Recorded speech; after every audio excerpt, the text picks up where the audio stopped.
The borders of space and time have opened once again, and transmitting from the mountains of West Virginia, it's time once again for Let's Find Out with Diego. The universe is waiting for you. All systems go. On this episode of Let's Find Out, our guest's journey from a dream led her to share her stories of becoming a recognized name in the writing industry. Her work, whether it's a novel, an anthology piece, or a magazine contribution, is always brimming with creativity and known for her unique voice and engaging narratives. All this plus more. Please welcome author of the book, The House That Echoed Madness, Destiny Pifer. Destiny, my friend, welcome to Let's Find Out. Thank you for having me. Yeah, I mean, for sure. When I read part of your story and looked up information about your books, like, definitely had to have you on. And our good friend Adam Began, the historian and ghost hunter, he says, you know who would be good for your show? You got to talk to her because she's got some stories for you. I do, yeah. And, well, speaking of that, when we're talking about dreams and with your dreams leading you to share your stories, are we talking dreams as far as visions or dreams in a way of describing a goal to become a writer? Well, I think it's a little of both. I mean, I've wanted to be a writer since I was 8 years old. However, when it comes to, actual dreams, that's actually where I've gotten a lot of my ideas from, because I sometimes have really strange, creepy dreams. So those, like, I wake up in the morning and I immediately write down what I dreamt. And sometimes I'm able to create a story out of it. And like me, if I don't write down something when I have a dream, I'm going to quickly forget about it. Are you able to remember these details, or are you writing them down as well? I try my best to write down every detail. My mother's the one that actually got me into dream journaling, because she used to have a book that I would tell her what I dreamt, and we would go into the book and look up what that meant, what maybe the dream meant. So, I became very interested in dream journaling and trying to figure out how it affects the subconscious and everything. And with the journaling, when you start writing these things down, you look back through the pages and see what influences your writing or what you're going to be doing next, how much of that is, because sometimes dreams, like the other night for me, for example, I was having a conversation with the wife and other folks at work, and sometimes I'll have dreams, and some parts of these conversations I have somehow manifest themselves in dreams as a completely different world that's created in my brain. And are these dreams guided by something different, or are you just taking things that you've seen and heard that day or that week, and it kind of just gives you this picture in your mind? No, it's very strange, because that's like, there's been times when I've dreamt about being in a flood, in an actual flood, being trapped, or I'll dream about being in a certain place, and I'll keep dreaming about it. And it's like, I'm trying to figure out, why am I dreaming about floods? Why am I dreaming about a certain place? And I don't know. It's very hard, because I become determined to figure out, why am I dreaming about these things over and over again? Were you able to figure out why? Some has to do with my anxiety, but others, it's kind of, most of my dreams mean that there's a change coming, or there's something that's maybe somebody from beyond is trying to get me to look at, to approach, because I've dreamt about my grandparents many times, and I believed it was for a reason. And well, let's just say when you receive these messages or these downloads in your dream state, How long has this been going on? As your whole life? My whole life. Actually, yes, my whole life. Well, see, it's very strange because I grew up in a haunted house. In fact, I'm back to living in that same house that I've grown up in since I was little. And I always wondered why when I was little, I would get sleep paralysis really bad, to the point where I developed severe insomnia because I was terrified to sleep, because sometimes I'd wake up in the middle of the night and I would feel like something was watching me. I would feel some sort of like demonic energy. And so even when I would eventually fall asleep, I would just start having these terrible nightmares. And I wasn't sure if it was because of my fear of what I couldn't see but I could feel was in my room with me, or if someone was trying to tell me something. So it's always been kind of a mystery of why I dream certain things. I remember when my mother and I were sleeping at my grandparents, her mother's place, and my mother and I slept in the same bed together. And that night, we both had the same exact dream that we were being decapitated. Oh my word! Yes. We dreamt that there was a guy that had lived in that house, and we both had seen his ghost before, years ago when we were both younger. And we dreamt about that same man, decapitating us. And we both woke up in pure terror. We went down, we got my grandma, took her back to our house, and I never wanted to sleep there ever again. So it's very strange. I'm not sure exactly what that dream meant, but it was very odd that we dreamt the same exact thing. We were able to tell each other the exact details, and we matched them. Well, in the spirit of that same experience, was that the only time you both dreamt the same thing, or have there been other occurrences? That's the only time we dreamt of the same thing. Because I don't think, even in my lifetime, I don't think I've ever shared the same dream with somebody else. Although not uncommon, I'm sure. But wow, what an interesting experience. Well, because you touched on something earlier about this home you were living in, a haunted house. What's going on with that house? Were you able to figure out why it was haunted? In what state is it located? Which house are you talking about? The one I live in now, or my late grandparents' house? I'm just gonna let's go for both.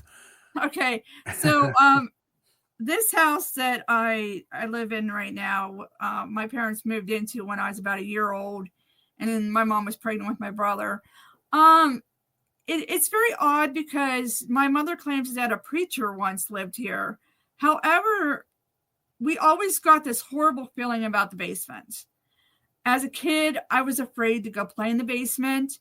She would send us down there to get her canned vegetables or something. And I swear to God, I would feel like somebody was watching me. And the one time I was going up the stairs and I turned and I looked down to where there was an opening, and I could see like there was some dark figure looking up at me. And so even to this day, I don't like to go to the basement. If I do, I try to have my dad go down with me, or my son. My son won't even go to the basement, actually. He gets a bad feeling about it. And it's actually strange because he sleeps in my old room and I sleep in my parents' old room. And my son has gotten awake at night. He's 17. And he's like, Mom, I swear to God, I feel like somebody's watching me. I've gotten awake and I've seen this dark figure standing in the doorway. He's like, I will be glad when I graduate from high school and I'm able to move out, because he's like, it scares me. And I've even had times where I've felt someone touching me in the middle of the night, and I've gotten awake and I've seen this dark shadow, but as quickly as I see it, it disappears. So there are times when I still feel like if I'm here by myself in the house, sometimes it's a little uncomfortable. I feel like somebody is just there. Something is there. And a couple of years ago, I actually fell down my basement stairs. And at first I thought it was because my one foot gave out. But I had been praying, like I usually don't pray a lot, but my mother had COVID pneumonia and she almost died. And I went down the basement and I prayed. A few months later, I was going to do laundry and I looked downstairs and I saw someone looking up at me. And I lost my balance and I tumbled right down the stairs. I had to be taken via helicopter to a trauma center. But the whole time that I was down there, I felt like whatever it was like right there next to me. And it was like, felt like it was putting a pressure on my chest. And I mean, I was just terrified.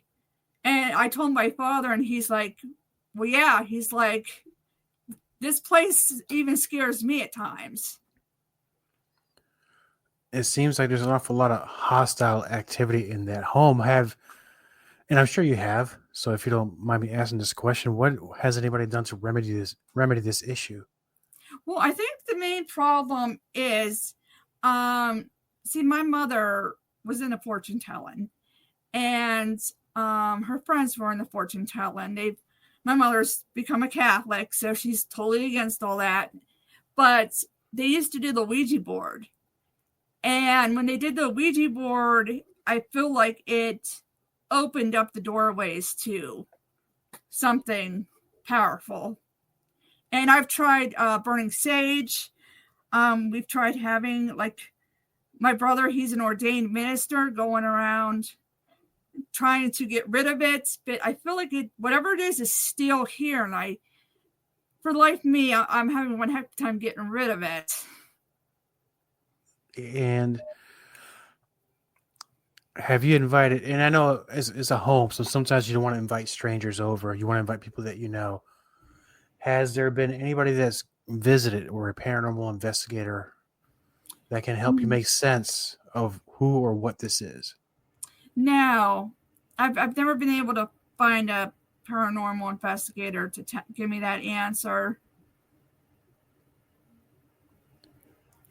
So with these experiences, and I know we talked earlier that you have a TikTok channel and where you talk about supernatural subjects. Have you brought these stories and share them on your channel? Because not just TikTok, you also have a YouTube channel.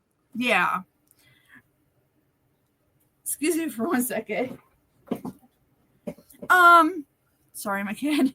I have shared them because I actually was inspired to start sharing them because not only growing up in a haunted house, but also my son and I lived in a house that was just pure evil. I mean, even thinking about that house still scares the heck out of me. It was my first place, and there was just this very negative energy. The first night that my son went to stay in his room, all of a sudden, all these hornets appeared.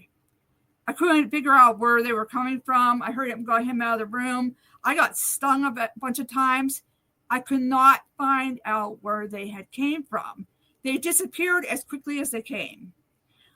He got awake, screaming night after night, saying, "Mommy, there are all these strange, angry people surrounding my bed. They're scaring me."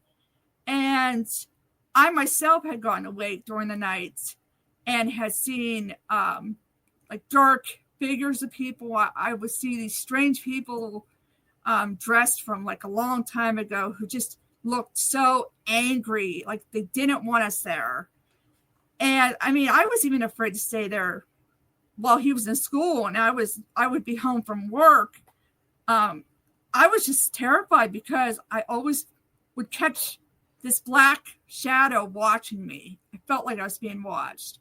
One night I was taking a bath, and all of a sudden the lights went out. I tried getting out of the tub, put a towel on myself, and I literally felt something grab a hold of that towel and pull me literally back. I was trying to get to the door to open it because my son was crying. He was scared. And I literally felt like I was being attacked by something. And I mean, that's when my boyfriend at the time, who unfortunately passed away not long after he moved us out of there, he told me, and he was a skeptic. He said, I have never been afraid of a house in my entire life, but this place scares me. You guys got to get out of here, because he said, while I was packing your things, I kept feeling like something was coming at me. And a few months after he helped us move, he died from a massive heart attack. So, yeah, we've been surrounded by these different dark forces at times. And so I've got a lot of experience when it comes to hauntings and spirits and ghosts. It seems so. Now, because you mentioned also that there's been a history with these homes. Is there a family history with these types of encounters? Not just you, you're talking about your mother as well, but anybody else in the family? Well, my late grandparents, they knew that my late grandmother knew that her house was haunted, but she said, I'm not afraid. She's like, I'm an old woman. I'm all crippled up. I pray to God every night. So, whatever's in here, I'm not afraid of it. So she wasn't afraid, but she was, aware that, there was something. And my mother said that when she was little, she refused to be left there by herself. And if she was left home by herself, she would go all the way across the pond to the dog, where the dogs were at. And she would sit up on the dog houses until her family came home, because that's how terrified she was, because she woke up one night and saw this noose hanging above her head. And when she got up to run out the door, that noose was literally following her. What? Yeah. It was like a noose, and when she turned on the light, it was gone. But she was always haunted by this dark figure of a man. And I was spending the night with my brother. He was asleep, and I woke up because I had to go to the bathroom, and there was this dark figure of a man standing down at the bottom of the bed. And I screamed for my grandparents, and my grandpa came running, turned on the light. There was nobody there. So we've never been able to determine who the spirit was, who this guy was, just that whoever he was, we believe that he was bad. Yes, especially with what he's chasing somebody with that noose around the house. No, this is the first time I've ever heard of anything like that. Now, obviously some sort of family history here, and you haven't brought anybody over to try to explain what these things are. Now, is it going to get to a point where you may have to bring in somebody? Yeah, I've been trying to make connections with like local paranormal groups, and I hope that maybe, somebody bought my grandparents' house, so I'll never know. The one thing I do know is that my mother's old bedroom, there was in her closet, there was some secret compartment, like some secret passage area, but she never opened it. She was so terrified that my grandfather, him and my great grandfather, went up and they looked inside of it. And when she came home from school, they had built over top of it. They took wood and built over it. So they refused to say what was there. Just that, whatever was in there shouldn't hurt her anymore. But I will always wonder, what did they find that made them so afraid that they just built over it. So there are a lot of different questions I have in regards to ghosts. Yes, because it might be worth digging more into this, because I'm not gonna say the odds, because sometimes these things do follow you from different home to home, but it's almost like you're playing the paranormal lottery. You're hitting the ticket each time. Yeah. Now, which brings me to the next, what we're here, because your latest book, The House That Echoed Madness. Yes. And this came out not long ago. I think was it in mid or late 2024? August 2024. Yeah. So with what we just talked about here for the last few minutes and your experiences with the paranormal, how much of that went into this book? A lot of it went into it. Yeah, it took me 10 years to get it published. I wrote it back when my son was about 7, 8 years old. I was working 2 jobs, working as a news reporter Monday through Friday, and then taking care of my mother on the weekends because she's got Parkinson's, and being a single mom. So I was going on a little sleep, and I took a lot of what I experienced in regards to supernatural and in regards to like witchcraft, because my mother and her friends were into that sort of thing back then. And a lot of it inspired me. And of course, I also grew up watching shows like Dark Shadows and shows like Friday the 13th, the series,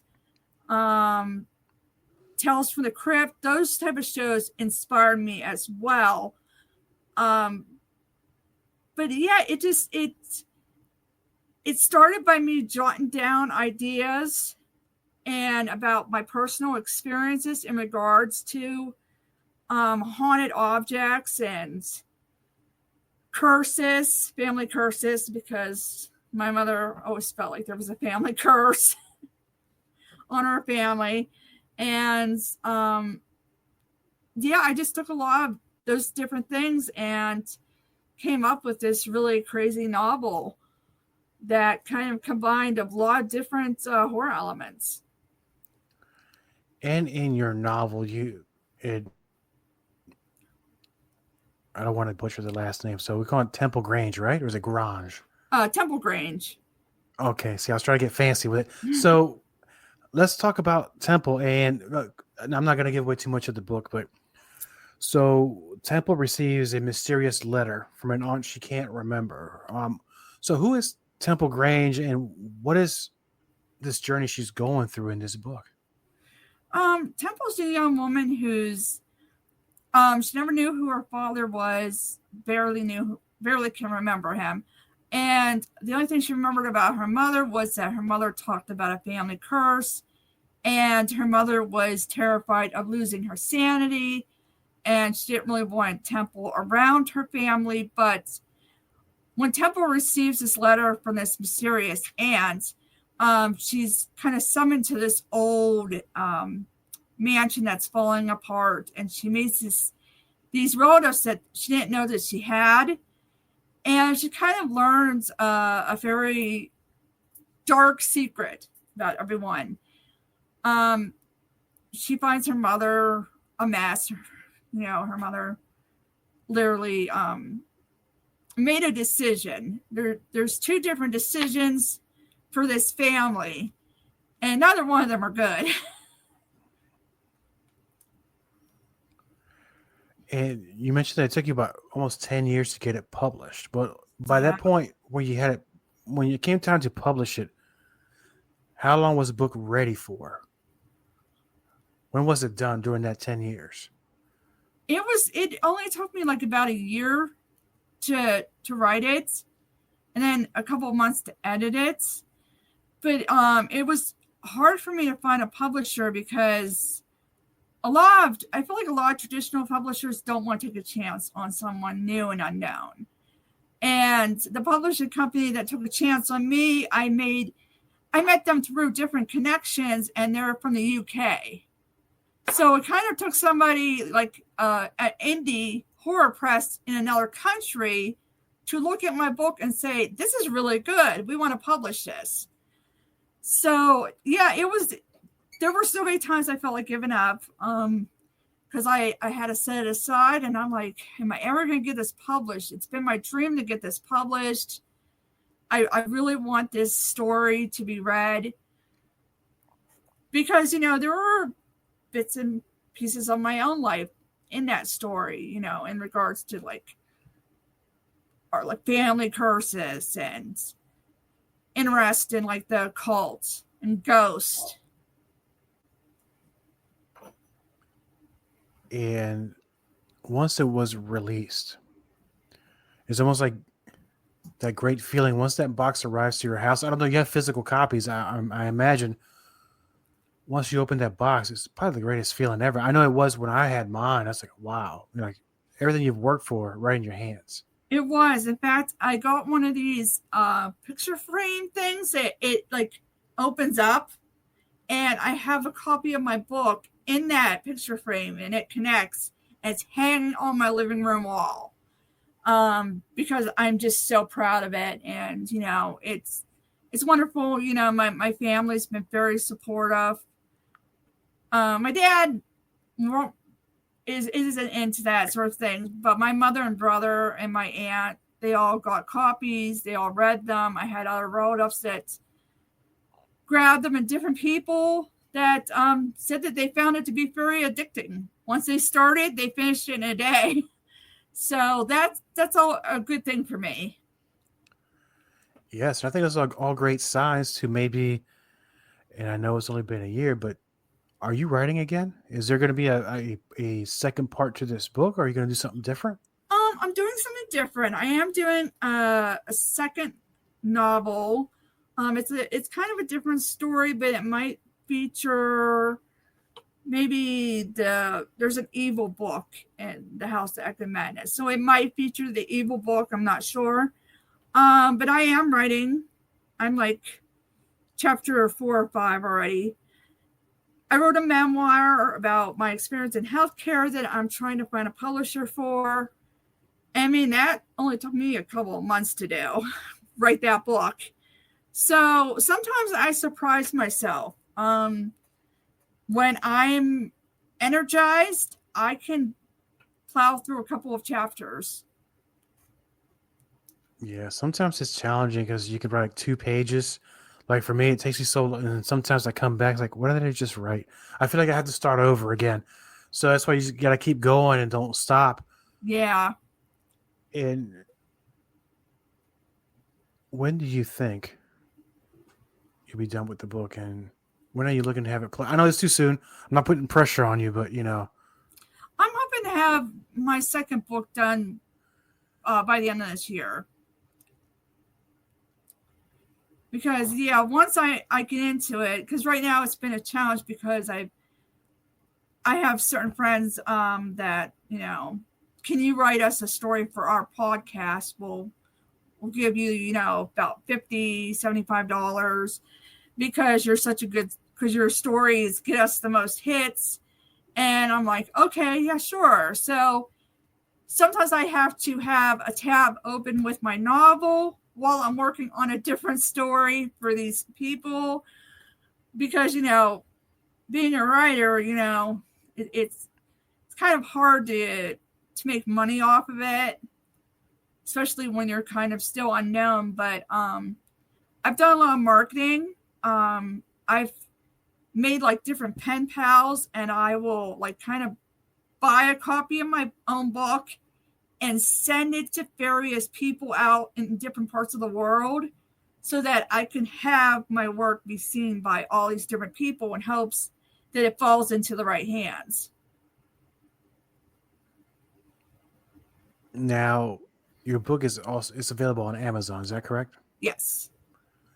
And for the listeners of Let's Find Out that want to get a physical copy, because we're talking about Amazon, is there anywhere else they can purchase the book? Right now it's on Amazon. They're trying to get it on Audible.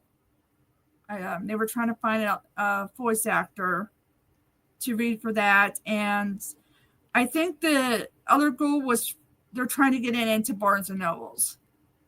Excellent. And I know a lot of authors. It's one of the things that they told me that it's trying to get into these like Barnes and Nobles or these other books, major book chains, that sometimes they make it very challenging for an author. But some succeed. No, it's worth it. It's worth the fight, and you're doing a great job with these stories. And well, I want to go back a little bit because something is getting me to ask this question. I don't know what it is, but we talked about your past paranormal experiences in different homes and generational experiences with your family with paranormal as well. What is going on lately? Lately, paranormal wise, I've just still been trying to figure out who's haunting my basement. And there's been times when, my son and I will hear somebody knocking on the door. We'll go to the door. There's somebody there, like our bedroom door. My son said one night he was laying awake and he heard something growling outside. So my dad took the flashlight, went out there, couldn't find anything. So there's still strange occurrences that have been happening in my house. And of course, as a witch, I'm a witch. So that I tried to do extra research to try to figure out what this is and why it's so attached to us and refuses to move on. Because, I've burned sage, I've said prayers, it's like, go to the lights, and for a few days, things will be calm, but then all of a sudden, things will stir up again. So, something is just attached to my family, I think. I don't know if it's the house or if it's to my family, because even before my son, I moved in with my dad, he was being haunted by things. He was being awakened in the middle of the night. And he said, I've never been a big believer in the supernatural, but he said, I swear to God, there are times when this house scares me. There's something in this house that scares me. Yeah, I'm thinking, I'm agreeing with you with the generational part. Something is attached to your family. Either is just an awful being, or it wants to tell you something, and it's not really doing a great job communicating. Now, are you using any type of equipment to try to communicate, or are you just relying on senses? Kind of relying on senses. I know back when I was little, my mother used to be able to do automatic writing. Unfortunately, with Parkinson's, she can't do that anymore. And I won't touch the Ouija board. No way will I touch the Ouija board. Too many freaky occurrences with that, we witnessed. So, yeah, it's really hard trying to figure out how to find out what this is, because, you don't want to, because when I was little, sometimes they would pull me in to use the Ouija board to act as a medium. And I would hear these horrible voices, and it's terrified me. I'm like, I don't want to be a medium. I don't want to be, the gateway to this horrible being, because I would feel like somebody was shaking me. And it was after that moment, I didn't want to touch the Ouija board. I don't allow one in my house. And I don't know if maybe my mother and her friends thought it was entertainment, but for me, I don't know if it just allowed me to be kind of a magnet for these different spirits. Yeah, and it might be a thing where they think you're the best suited person to have that conversation with. I don't know. I'm just guessing at this point. Yeah, they said that I was able to decipher what the spirit was saying better, where they couldn't pick up because the planchette would be moving so quickly. But when they would use me, I was able to tell them exactly what the spirit was saying. But, in the process, it really tormented me, and I had horrible nightmares. And like I said, sleep paralysis, to the point where I was like going to school on like 2-3 hours of sleep. I mean, it was horrible. No, we all need our sleep because we can't work right or be creative when we write our books or do podcasts, with such little sleep. I guess it's part of the game sometimes where these things won't let you sleep. No, yeah. And I was very young then. I mean, we did have a very frightening encounter with the Ouija board that actually, in a way, saved my brother's life. I was about 10 years old. He was about 8. And we went on a Girl Scout trip to Washington, D.C. And the Ouija board kept saying, don't go. Something bad is going to happen to Adam, my brother. And I just kept having this horrible feeling. I'm like, oh my God, Mom. And my mom was kind of freaked out. And that morning of the trip, I unplugged my nightlight. And right when we were about to leave, all the lights came on, including that nightlight that I had unplugged. And so we unplugged everything. We still went on the trip. The axle on the bus broke. So we had to take another bus. We ended up in this old art museum. And this really freaky looking guy, I swear to God, he kind of looked like an actual vampire. He was very handsome. He had gray hair slicked back, and he was all in black. And there was something very frightening about him.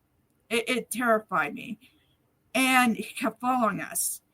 And we went to turn around, and my brother was missing. And we looked over, and my brother was looking at this big painting, and that man was right up against my brother. And he looked like he was about to grab my brother. And at that moment, my parents and I, all three of us, screamed my brother's name, and that man literally vanished. I was just going to ask, was this a flesh and blood person? Because I'm envisioning... He literally vanished because we contacted security. They couldn't find anyone fitting that subscription. They couldn't even find him on camera. But for the rest of the day, my brother was very, very sick. And it was kind of after that moment that my brother's always had a lot of bad things happen to him, a lot of bad luck. But my dad, I remember him telling my grandparents, he's like, I am a skeptic, but he said, I swear to God, that man looked like a vampire, and he looked like he was about to grab Adam. So that has always haunted us to this very day. Yeah, because that one, it did give me vampire vibes on that one. But it was like something shouted at us. It was like, it said, where's Adam? Turn around right now. And all three of us heard the same exact voice, and we turned at the same time and saw that guy. That's amazing. That experience has always haunted me to this very day. And you can still picture what this thing looks like in your mind. I can still see him. He was just so pale, and he had gray hair. He was handsome, but at the same time, we got the sense that he was evil. Even as a child, I knew that whatever it was evil. Wow. I mean, kind of blew my mind on that one. I'm not gonna lie to you. I sometimes wonder if that's when my brother became an ordained minister, and he reads the Bible every single day, because I think that he is still haunted by that moment as well. Sure. For somebody who would experience something like that, it would haunt anybody, of course. Yeah. And wow, this went an interesting route. No, I love what you're saying, and I'm sorry that your brother had to go through that experience in your family, but it seems that being a little bit older, you now know how to deal with it a little bit better. I don't know how you deal with it, but at least maybe you kind of just accept what's going on around you. Yeah, it kind of made me a helicopter parent, because when it came to my own son, when he started seeing things, it's like, oh my God, I got to figure out how to protect my baby. You know, I don't want him to experience the same amount of fear that I went through. Because I remember getting awake in the middle of the night and looking up at my window and seeing this demonic face looking at me, watching me. And I remember screaming, and my dad came running with my mother behind him, and they turned on the light and there was nothing there. And they're like, there's nothing there. But I could stake my life. There was this demonic face looking at me. Do you think maybe, I'm throwing this theory out there, that it might be the same entity just taking different forms? I've often wondered about that. Yeah, because that's just what I'm getting, because it seems to change its form, the way it looks like. But I think you saw its true form when it was next to your brother. I think that's the real deal. Yeah. And I know the house that my mother and brother live in, which we'd all had lived in together for a while, but now my brother and my mother just live there. We've experienced a lot of poltergeist activity in that house. My mother said she would just wake up and start feeling like she was freezing to death. Like there was somebody watching her. We were in the kitchen, and all of a sudden this knife literally came out of the block and went right on the floor in front of us with the point down. And I was freaked out. And we went to leave the kitchen, and my mother has these big angel portraits hanging in her living room and these crucifixes everywhere. And no lie, this angel portrait literally fell off the wall. And so did the crucifix. It fell off the wall and it broke. And so there's some sort of poltergeist activity that they're dealing with. Of course, they said that they just try to ignore it. Me, when I have to go take care of her, I hate it because I can feel this horrible negative energy in that house. Yeah, I think we're long overdue to take care of this issue, my friend. Yes, I know. Oh my gosh. But we talked about your book being available on Amazon, The House That Echoed Madness, and I'm sure we discussed it earlier. Can you tell us the names of both your TikTok and your YouTube channel, and how often do you release things so that way the listeners of Let's Find Out can check out your content? Well, I go by Tales from Destiny's Lair on both of them. I try to upload as much as I can. Sometimes I go to graveyards and I maybe give a history lesson, but there have been times when I've talked about different houses that, I experienced paranormal stuff in, even though the people that, lived there said, well, I never saw anything. I mean, the one house has been abandoned for many, many years because nobody will stay in there very long. They say it's that terrifying. So, I've been going out to like old graveyards, and trying to like dig up the history of different places. And I try to upload when I can. I think I have like 230 subscribers on TikTok. That's not much, but it's a start. And my son and I kind of do it together. So. Excellent. And as soon as we're done with this interview, I'm going to go ahead and subscribe to your YouTube channel. And I'm definitely going to watch your videos. And I really like to thank you for being on the show. This has been a great conversation. And I'm willing to bet that was only like 5% or 10% of the story. I'd love to have you back later this year, because I know you'll have more to tell. And hopefully, if something happens between now and then, hopefully it's not all negative, and we could talk about it on the show. Yeah, that would be great. I would love that. Thank you, my friend. Copyright Diego the Podcaster.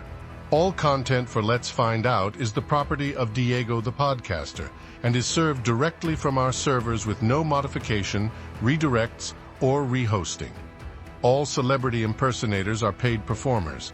The impersonated celebrities do not endorse or promote any views or opinions expressed by our guests, Diego the Podcaster, or Let's Find Out. The information shared on Let's Find Out with Diego is provided on an as-is basis, with no guarantees of completeness, accuracy, usefulness, or timeliness.